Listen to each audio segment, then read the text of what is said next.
Bem, meu nome é Álvaro Furtado, eu sou médico infectologista. Hoje a gente vai falar de cobertura de provas da Medway.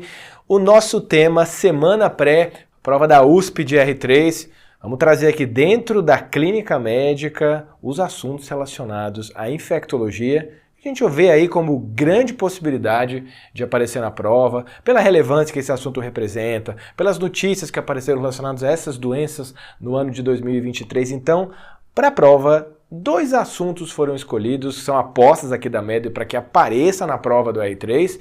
PrEP, a prevenção no cenário da infecção pelo HIV, e também uma doença que chamou atenção na imprensa aí no segundo semestre de 2023, a febre maculosa brasileira. Então vamos trazer aí como que a banca pode perguntar sobre esses dois assuntos aí que podem ser questões relacionadas à infectologia na prova do R3 de Clínica Médica da USP. Vamos começar com a prevenção do HIV. Tem caído esses exames nas provas, de todo o Brasil, esse assunto, a profilaxia pré-exposição, nas provas de 2021, 2022 e também nas provas de outras instituições, mas é um conceito bastante ampliado nos últimos anos no Brasil, por isso é uma das apostas nossas para a prova de R3 de Clínica Médica da USP. Vamos definir PrEP. PrEP é a profilaxia pré-exposição, a PrEP relacionada ao HIV, que a gente oferece para pessoas que têm um risco aumentado de adquirir o vírus HIV.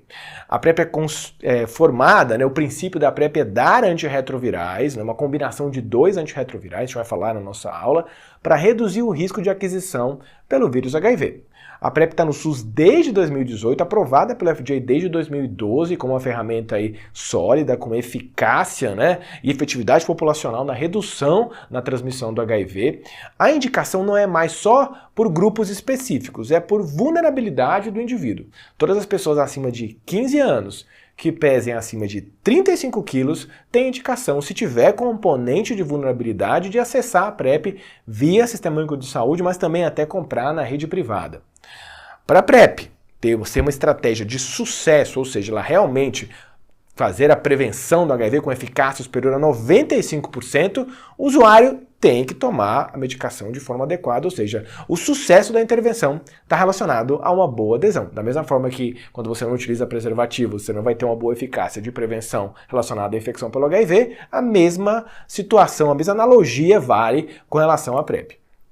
Mitos têm que ser desfeitos com relação a essas medicações. É uma combinação de dois antirretrovirais, é o tenofovir e a entricitabina.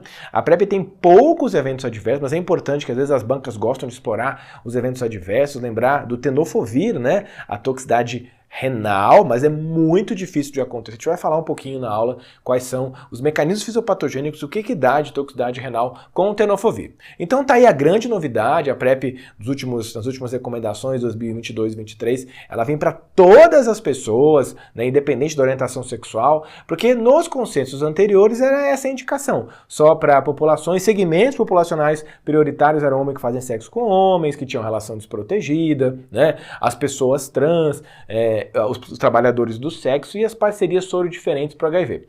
Um detalhe que é interessante, se você tem um relacionamento com alguém que vive com HIV, que está indetectável, teoricamente você não há uma indicação formal de PrEP. Agora, não é proibitiva a prescrição para relacionamentos soro diferentes, Mas o novo consenso muda os paradigmas com relação às indicações da profilaxia pré-exposição. Todo mundo, como a gente já disse, acima de 35 quilos e que tenha mais de 15 anos, tem indicação de acessar a PrEP se tiver comportamento sexual de risco. Por exemplo, um adolescente vai lá, 16 anos, fala que tem relação desprotegida, pode ser um adolescente heterossexual, um homem que faz sexo com homem, ou uma pessoa trans, todos eles podem acessar a profilaxia pré-exposição. Como é a combinação e quais medicações do esquema antirretroviral fazem a composição da PrEP? É o tenofovir de 300 mg, mais a entricitabina de 200 mg. Entricitabina é prima da lamivudina, é o FTD e o FTC, tenofovir e entricitabina. A dose da PrEP no esquema de uso diário é um comprimido por dia, mas também é importante a gente falar e descrever que além do uso diário contínuo da profilaxia pré-exposição, também existe no Brasil, já aprovado pelo nosso PCADT, o uso sob demanda. Então o que é o uso sob demanda? É chamado uso 211 ou desencadeado por uma atividade sexual. Então para grupos onde essa profilaxia é aprovada, a gente vai falar na aula, eu posso tomar antes da atividade sexual uma posologia de 2 comprimidos, aí depois de 24 horas um terceiro comprimido e depois de 72 horas da atividade sexual que implica em risco, mais um último comprimido. A gente vai falar quais são as indicações do uso sob demanda da PrEP. Isso é uma informação importante, foi aprovada nas notas técnicas de 2022. Então, PrEP sob demanda. Então, é o usuário que consegue planejar a atividade sexual. É quando ele vai lá no aplicativo, conhece alguém e consegue dizer que a partir desse momento, depois de certa quantidade de horas, eu vou ter uma atividade sexual com essa pessoa e quero potencializar minha prevenção com o uso de uma profilaxia pré-exposição.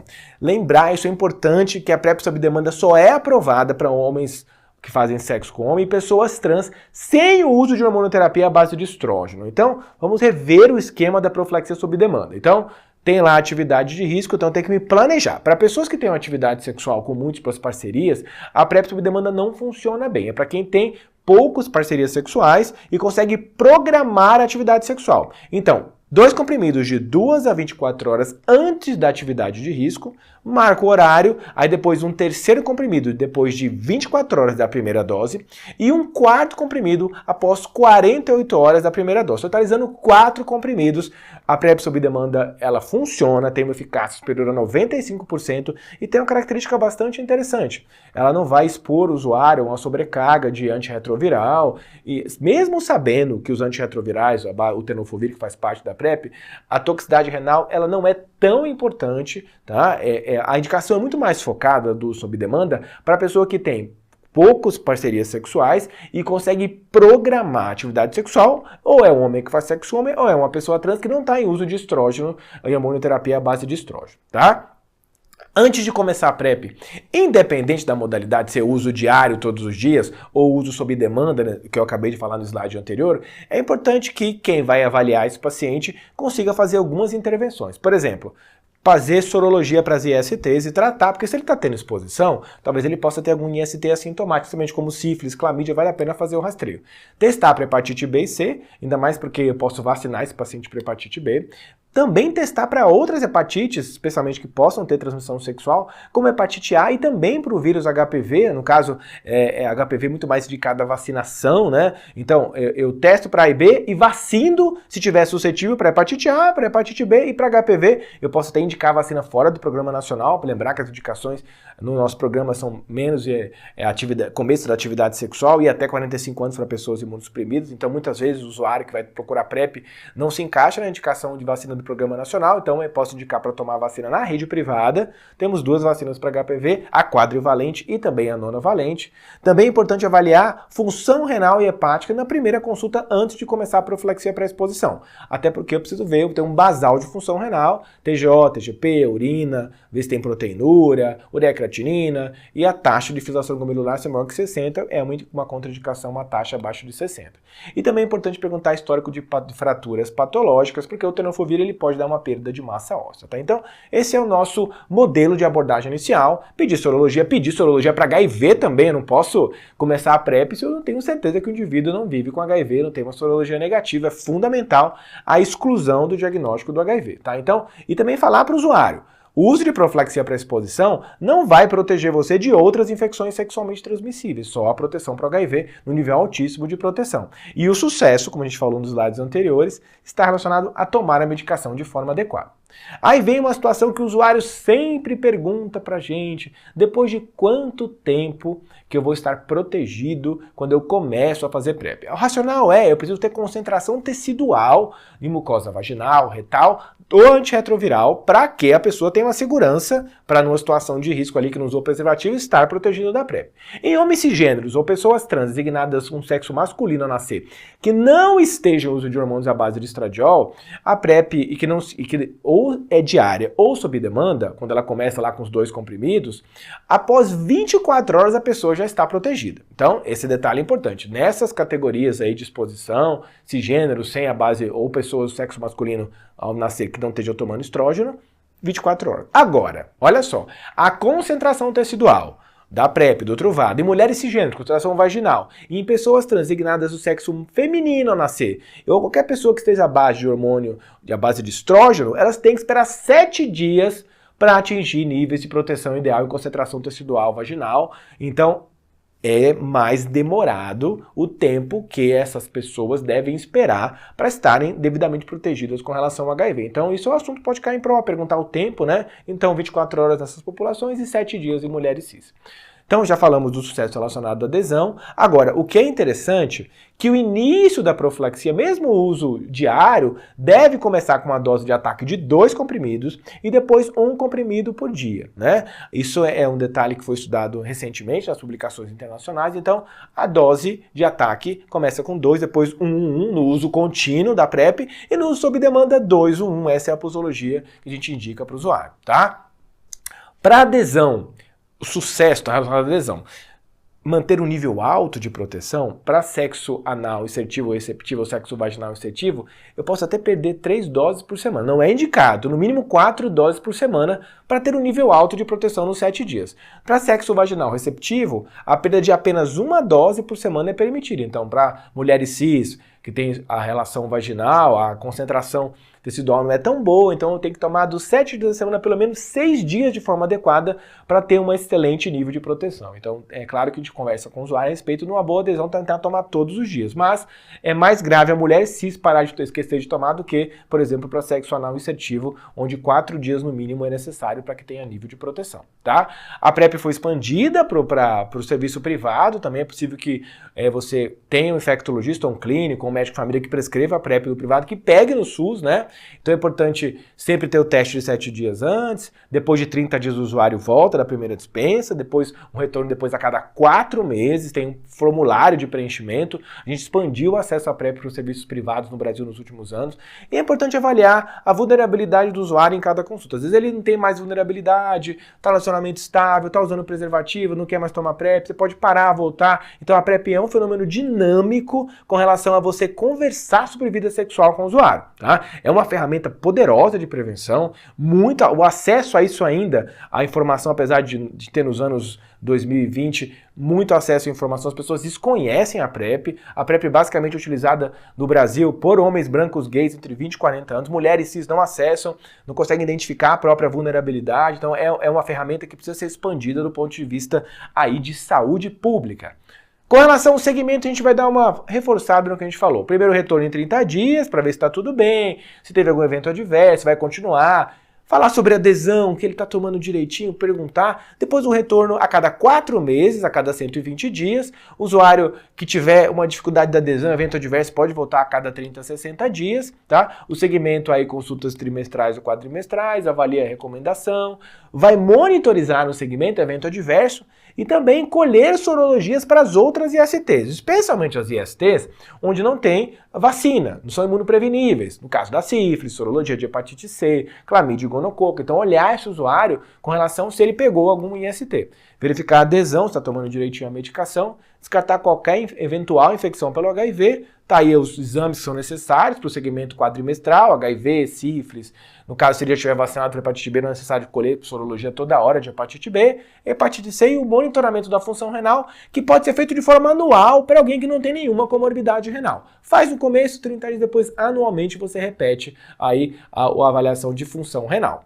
Claro que o indivíduo pode interromper a profilaxia para exposição em alguns cenários, quando ele diagnosticou para HIV, que é raríssimo, raríssimo, tem 10 casos no mundo confirmados de soroconversão para usuários de profilaxia, é muito azar. Ou ele toma errado, ou ele tem uma atividade sexual com alguém com vírus multiresistente, né? Então são as duas explicações principais para a falha da profilaxia para exposição. Quando a pessoa não quer mais utilizar a medicação, ou mudança do contexto de vida. Ela passa de ter uma diminuição de frequência de práticas sexuais com potencial risco de infecção pelo HIV, ou quando ela tem muito evento adverso que não melhora, que persiste, que é raríssimo acontecer, ou quando ela tem uma baixa adesão, não consegue tomar ou não quer tomar, porque a proteção não vai acontecer. A proteção está relacionada ao sucesso da adesão. Eventos adversos que as bancas gostam de explorar, prova, né, às vezes dependendo da prova da USP, a prova muito mais focada em caso clínico, né, de um conceito mais filosófico de doença infecciosa, mas o tenofovir ele pode ter um componente de nefrotoxicidade, é um Fanconi-like, pode dar uma acidose tubular renal, né, você pode ter ali o exame com alteração no urina 1, né, pode ter proteinúria, né, pode ter uma acidose, pode ter dosar alguns eletrólitos, pode ser importante para o diagnóstico, só que é raríssima a toxicidade, ela é reversível com a suspensão do tenofovir, então não é nada dramático, não é a contraindicação, não é uma barreira a nefrotoxicidade na prescrição. Então, Nessa primeira parte, foi a nossa primeira aposta para a prova do R3, que é falar de prevenção do HIV. Quem não lembra desse ano, do caso em São Paulo, teve alguns casos de febre maculosa, alguns até relacionados a algumas festas, alguns eventos que aconteceram no interior de São Paulo, como a prova do R3 é aqui em São Paulo, a prova da USP, a gente colocou a febre maculosa como um possível assunto que pode aparecer nas provas. Vamos falar da febre maculosa brasileira, né? Causada pela Rickettsia ricketts, que é esse patógeno aí. Também nos Estados Unidos é chamado de febre maculosa das montanhas rochosas, no Brasil é a febre maculosa brasileira. Características clínicas um pouco diferentes, vamos focar muito mais na febre maculosa brasileira, tá? Que a gente vai falar na nossa aula. E olha só, os carrapatos, né, que são os responsáveis aí por transmissão de doença, é uma doença que pode ser grave, sistêmica, rara e com especificidades geográficas, tá? É uma doença que pode causar um quadro muito grave relacionado à vasculite. Então toma cuidado na sua prova, quando mostrar um paciente que tem vasculite com achado laboratorial, né, foto, lesão cutânea. Então lembrar que as provas agora, que vocês estão fazendo uma prova para o R3, vão explorar, às vezes, as doenças no nuance de maior gravidade. Então presta atenção no anunciado, na epidemiologia, então, do carrapato, na espécie do gênero. Às vezes ele não vai colocar o carrapato para você e vai fazer você pensar na possibilidade de febre maculosa, né? Os reservatórios desses carrapatos podem ser cães, animais silvestres, capivara é o grande animal que a gente discute na literatura. Geralmente, a febre maculosa, a epidemiologia da distribuição de casos nos últimos anos, são pacientes jovens que frequentam o ambiente rural, ou moram em ambiente rural, ou em algum momento vão para a área rural, né, pastagens, florestas, matas. Os casos que a gente teve em São Paulo esse ano de febre maculosa foram de pessoas que foram para festas, raves, em locais onde tinham pastagens, aí tinha, dependendo da época do ano, eu tenho mais a questão da ninfa relacionada ao carrapato, né? Agora, o gatilho para a gravidade, né, da doença são gatilhos imunológicos, né? No Brasil eu tenho uma expressão de doenças transmitidas por carrapato, não só a febre maculosa, mas também a doença de Lyme. Depois a gente vai falar de algumas pistas para a doença de Lyme, que é um diagnóstico também de doença transmitida por carrapato. E o problema é que essas duas doenças têm múltiplos diagnósticos diferenciais. Febre, a gente vai falar que a apresentação clínica pode parecer muito com a arbovirose, tá? Então, olha só, é uma zoonose, né? A principal febre maculosa aqui no Brasil é uma febre maculosa dessa característica, para uma bactéria gram-negativa. O carrapato estrela, que tem uma relação da infectividade com adesão na pele, quanto mais tempo ele fica ali, tem até alguns estudos que mostram que pelo menos 6 horas são necessárias para a transmissão de doença, né? O cara gerou um ambiloma, que foi bastante discutido esse ano, tá? E as lesões, a gravidade, os casos que a gente viu em São Paulo, que foram casos que desesperadores, os pacientes evoluíram, infelizmente, para desfecho fatal, para óbito, foram muitas vezes causados por uma vasculite multissistêmica relacionada à Rickettsia ricketts. Então, vão prestar atenção, paciente com evolução rápida na prova, que viaja para alguma área endêmica, às vezes nem vai falar do carrapato, vai trazer uma descrição de uma vasculite muito rápida e faz a gente pensar na lista de diferenciais. Claro, apareceu uma figura dessa na prova, os diferenciais também são uma dengue grave do grupo 4, uma doença meningocócica. Então você vai ter que prestar atenção no que a banca bota no enunciado aí, tá? A gente vê um aumento de casos no território nacional relacionado à febre maculosa brasileira. É uma doença de notificação compulsória imediata na suspeita e na confirmação, tá? Então suspeitou, tem que notificar, colhe a sorologia, né? A população-alvo que mais tem caso descrito nos últimos anos é a população de idade economicamente ativa entre 20 e 49 anos, principalmente homens, relato de exposição a carrapatos, animais domésticos ou silvestres, é a epidemiologia que a gente tem que prestar atenção, tá? E olha só a apresentação clínica da febre maculosa brasileira. É um quadro febril agudo, o paciente tem febre, cefaleia e presta atenção agora que essa é a grande pegadinha, não digo nem pegadinha, mas é o que você tem que prestar atenção no enunciado, que vai direcionar o diagnóstico da febre maculosa brasileira, até porque tem vários diagnósticos diferenciais pela apresentação clínica. Olha essa figura, grava, não esquece, você vai lembrar de mim na hora da prova. Racha em extremidades, essas lesões racha petequial, tem que lembrar. Óbvio, professor, isso pode ser uma doença meningocócica, uma dengue, mas se tiver essa predominância exantema de extremidades, tem que lembrar de febre maculosa brasileira na prova, tá? Claro que a banca, às vezes quem faz a prova não é nem infectologista, ele vai pegar aquelas coisas típicas da doença para que juntando os dados clínicos e epidemiológicos laboratoriais, você chegue no diagnóstico definitivo, tá? Então, exantema maculopapular, de evolução centrípeta, predomínio em extremidades, região palmar, plantar, existem também diagnósticos diferenciais como IST, como sífilis, mas a história é completamente diferente. O secundarismo pode dar febre, pode dar mialgia, mas olhe o enunciado inteiro, veja a epidemiologia, veja a idade do paciente para pensar no diagnóstico diferencial com febre maculosa brasileira. O período de incubação pode ser bem curto, de 2 até 2 semanas, então é importante essa consideração quando ele viajou, quando ele foi para algum evento, quando ele teve contato no nicho epidemiológico aí da Rickettsia rickettsiae. Então, quando o paciente, vou falar da gravidade, que às vezes a banca vai colocar um quadro grave, é mais desafiador que já bota o paciente dentro de um contexto de situação de vasculite, né? Pode acontecer vasculite de extremidades com necrose, tá? Manifestações hemorrágicas associadas à febre maculosa brasileira, pneumonite, né? Então aí as fotos para a gente poder ver, né? Um acometimento, extravasamento, né? A vasculite é o grande achado fisiopatogênico aí da gravidade da febre maculosa brasileira. E nesses casos, onde eu tenho uma vasculite multissistêmica de várias topografias, a letalidade pode chegar até 80%, ou seja, é uma doença bastante grave do ponto de vista evolutivo, né? O diagnóstico laboratorial através de métodos sorológicos, né? Não é o melhor método, mas é o que a gente acaba tendo disponível para fazer. É um método de imunofluorescência direta com a coleta de amostras pareadas, com aumento de títulos de maneira retrospectiva. Você vai ver lá, colhe um dia depois de uma outra semana e vê amostras pareadas com aumento de títulos relacionados. Os anticorpos em título de pacientes com evolução grave de doença, né? Então, você vai fazer 2 coletas, vai aumentar o título no soro de pacientes com evolução. Pode ter anemia, pode ter plaquetopenia. Então, se estiver lá na prova, um hemograma de um paciente com febre maculosa grave, pode ter hemoconcentração, CIVD, plaquetopenia, lembrar que uma bactéria pode ter leucocitose com desvio à esquerda, plaquetopenias significativas num paciente com uma forma grave de doença. Então, lembrar que isso pode ser muito parecido lá com outras doenças que têm apresentação com vasculite com CIVD associado, tá? Olha a questão que caiu na prova, questão super simples, uma prova de alguns anos atrás, né? Menino de 11 anos, com idade apresenta quadro de febre, dor abdominal, diarreia, história de ter sido picado por carrapato estrela. Aí, filho, não tem nem dificuldade, né? O médico faz hipótese de febre maculosa, ele pergunta de uma forma muito simples o agente etiológico e o tratamento dessa doença, tratamento oral, né? Isso a gente não falou na aula, Rickettsia, a doxiciclina, né, a tetraciclina, que é a grande opção de tratamento. Vamos falar um pouquinho, o tratamento o mais precoce possível, né? Agora, um detalhe que é muito importante, não é recomendado antibiótico profilático para indivíduo que assintomático picado por carrapato. Às vezes a gente, olha, o carrapato me picou, tô com medo, quero tomar antibiótico. Não há uma indicação formal na literatura para uso de doxiciclina pós-exposição, sem ser que o paciente tenha uma suspeita clínica forte. Suspeitou, tem febre, aquele racha, extremidades, viajou para uma área endêmica ou mora numa área endêmica, está tendo caso de febre maculosa, aí você pode entrar com antibiótico, colhe de sorologia, mas não um paciente assintomático só profilaticamente após uma picada aí, teve contato com carrapato, tá? Outra doença transmitida por carrapato, que também pode aparecer na prova, é a doença de Lyme, né? Também é uma zoonose, é a Borrelia burgdorferi, que causa a doença, é uma espiroqueta, prima aí do treponema pálido. Posso ter manifestação cutânea, também posso ter manifestação sistêmica, que aí o fenômeno de autoimunidade pode ser bastante importante, tá? Bem, a borrelia, como a gente já falou, é o agente aí que vai relacionar a transmissão, a causar a doença. Tem diferenças regionais, Estados Unidos e Brasil, com relação à apresentação dessa doença.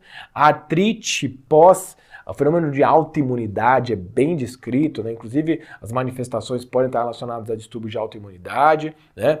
Esse é o carrapato que vai transmitir a doença, para vocês não é tão importante, né? É outro carrapato, não é o carrapato estrela, então a transmissão também está relacionada ao contato com esses carrapatos.